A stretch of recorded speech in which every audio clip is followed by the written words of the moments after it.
The cloisters of the Met contain a rare manuscript known as the Book of the Apocalypse. This book depicts the book of Revelation of St. John the Evangelist as told in the New Testament of the Bible. One of the most famous passages in the Book of the Apocalypse describes the arrival of the Four Horsemen. I love the images of the Four Horsemen of the Apocalypse. You might think of the famous image by Dürer where all four horses are together on one print.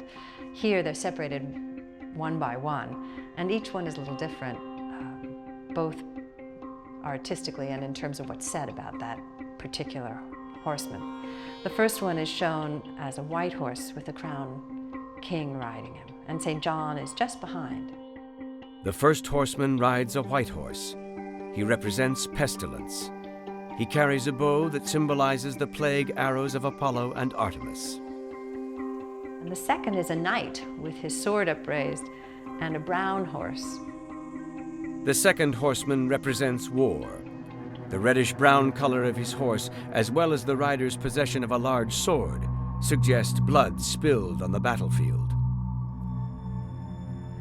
When you turn the page to the next two, suddenly we have a very dramatic black horse, and that's the image of Famine, who's riding the black horse. The third horseman rides a black horse. He represents Famine. He carries weighing scales, indicating the way that bread would have been weighed during a famine. And the fourth one is the image of Death. And you can see that he has a very gray tone to him. The text tells us actually that the horse was green, but he's come out kind of gray here. And there's a great, again, fiery mouth and some devils and people in flames behind it.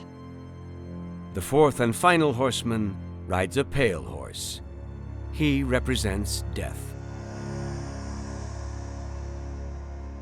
I'm very drawn to manuscripts of the Apocalypse, not because I'm really interested in issues of the end of the world, but because the story is so extraordinary that it really gives an artist a chance to give full rein to all kinds of expression. There are angels, there are horses, there are trumpets, there are scenes of war. So it's always dramatic. It's amazing in this instance because it's laid out in such a beautiful way with two frames side by side on each page.